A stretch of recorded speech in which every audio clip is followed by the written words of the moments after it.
5 seconds.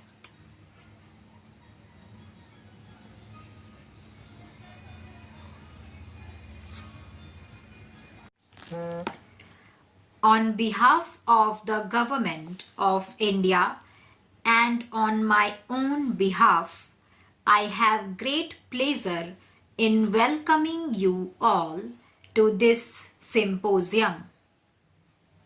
UNESCO has, since its inception, been organizing seminars, discussion groups and symposia for the consideration of various problems that affect the relations of nations and countries, and for the creation of better understanding through the exchange of knowledge and experience in many fields.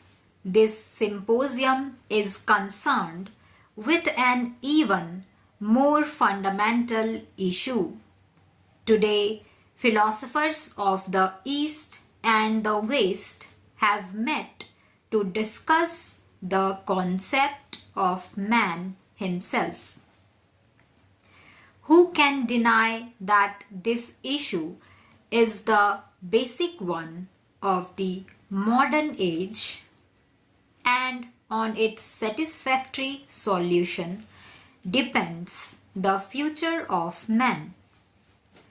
I am therefore especially happy to welcome you here to this ancient land of philosophers and seers. I earnestly hope that the spirit of India, with its long traditions of wisdom and spirituality, will inspire all your deliberations. In the last 6,000 years or more, the human being has traveled over a vast region from his early beginnings in primitive society. This period has seen man overcome many hidden obstacles and meet the challenge of inanimate nature and the animate world. In spite of all the vicissitudes which man has had to face during this period, there has on the whole been continuous and steady progress in wresting from nature some of her greatest secrets. Well after well has been torn apart from the hidden face of nature, and secrets that are still unknown are yielding to his quest. While man's triumphant progress in unveiling the face of nature has been steady and continuous, can we say with equal confidence that he has succeeded in unveiling the lineament of his own self? Can we say that after 6,000 years of quest of the real man today sees himself as he essentially is? I think you will agree that we have to make a sad confession in this matter.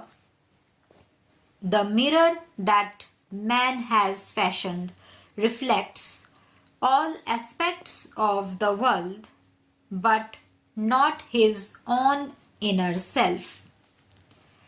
We have to admit that man has not yet been able to form a clear picture of his own nature.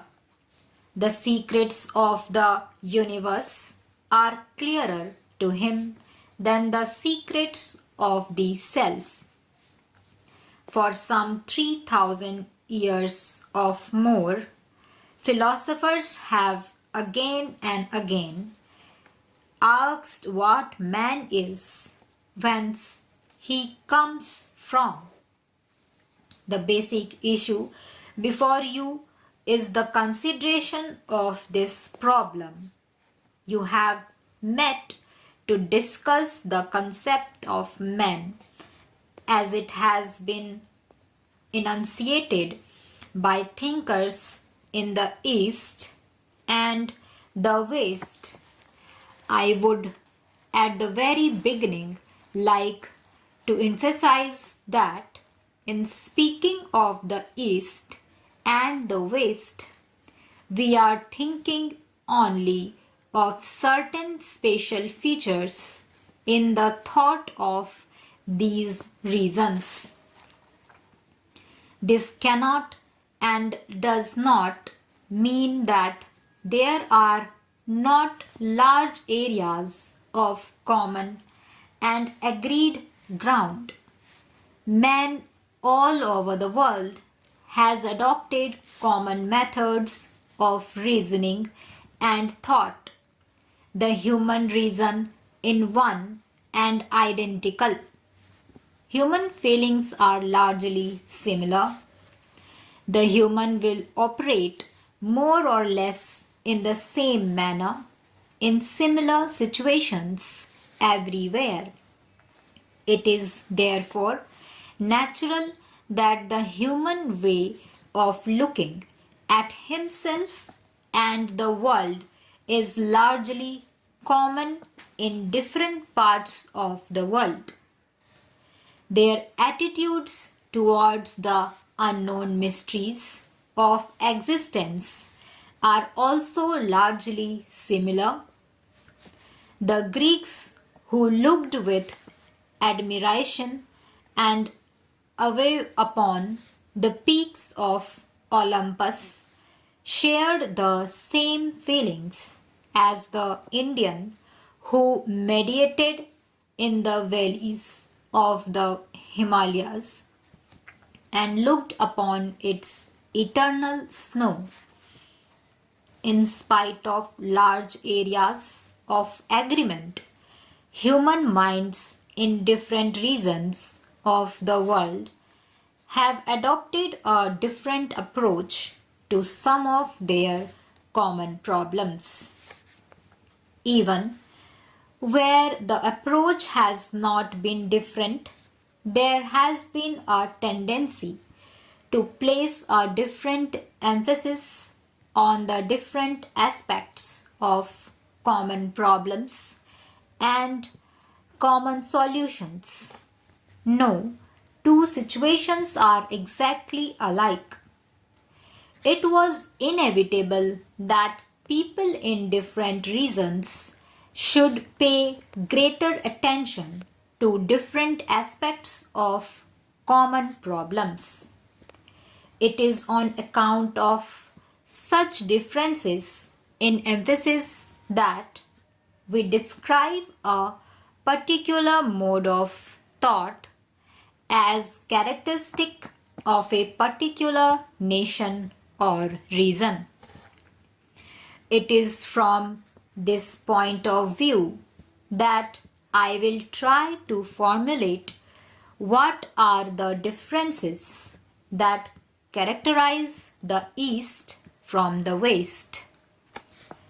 I think you will all agree that even where the solutions are similar in pattern and outline, there are differences in shade and color which justify us in calling some of the solutions Eastern and others Western. There are, as I have said, many points in common between the views of philosophers in the East and the West, but there is one distinction in emphasis between India, Greece, and China, which strikes us from the very beginning of recorded history.